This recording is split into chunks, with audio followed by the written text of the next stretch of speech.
Intermediate में उत्तर प्रदेश की board परीक्षा से पहले हम आपको आज अलग अलग विषयों का पाठ्यक्रम बताने की कोशिश करेंगे जो कि परीक्षा में पूछे जाने वाले प्रश्नों के हिसाब से है।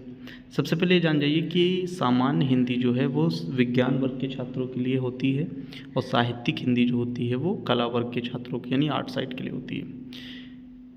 सिर्फ फिज़िक्स, केमिस्ट्री और बायोलॉजी विषय जो हैं उनमें 70 नंबर की लिखित परीक्षा और 30 नंबर के प्रैक्टिकल मार्क्स होते हैं। भूगोल में भी 30 नंबर का प्रैक्टिकल मार्क्स है आर्ट साइड में। हिंदी में बात करें तो हिंदी का पेपर का पूर्णांक जो है 100 नंबर का है। अब यहाँ पर देखिए खंड का और खा में पेपर विभाजित रहता है जो कि आपके सामने दिखाया जा रहा है। पहला प्रश्न आता है हिंदी गद्य का विकास। अब हिंदी गद्य के विकास में काल हैं जो भी दिए हुए हैं। हिंदी गद्य उद्भव, विकास, शुक्ल युग, शुक्लोत्तर युग, हिंदी गद्य की प्रमुख विधि विधाएँ, निबंध, उपन्यास, कहानी, आलोचना आदि। ये सारे प्रश्न जो है एक एक नंबर के 5 नंबर बन जाएंगे, 5 प्रश्न।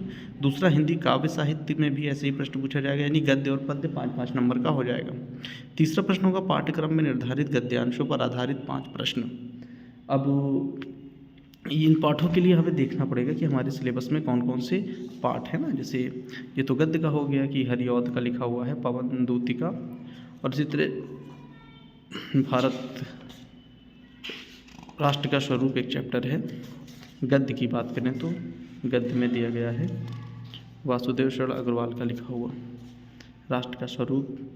तो इस तरह से चैप्टर दिए होंगे और इनके साथ देखिए 5 प्रश्न दिए गए हैं। तो ये सारे प्रश्न 2-2 नंबर के हो जाएंगे। 2 अवतरण दिए रहेंगे, उनमें से एक को हल करना होगा, 10 नंबर हो जाएगा। चौथा प्रश्न होगा वो पद्यांश के 5 प्रश्न हल करने होंगे। 5वें प्रश्न में दिया है कि लेखक का साहित्यिक परिचय या जीवन परिचय, लेखक और कवि का।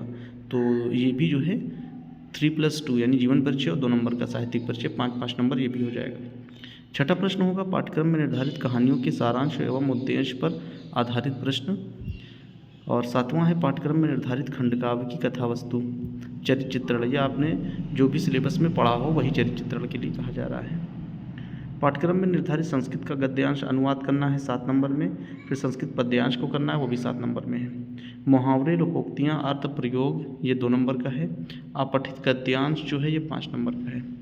शब्दों में सूक्ष्म अंतर 2 नंबर, अनेकार्थी शब्द 2 नंबर, अनेक वाक्यों के लिए एक शब्द या केवल 2 शब्द आएंगे 2 नंबर, वाक्यों में त्रुटि, लिंग, रचना ये सारी चीज़ें भी आपके सामने दिखाई गई। एक बार हम आपको पेपर दिखा दें ना, जैसे पेपर एग्ज़ाम में किस प्रकार से प्रश्न बनता है या कैसा पेपर आ सकता है।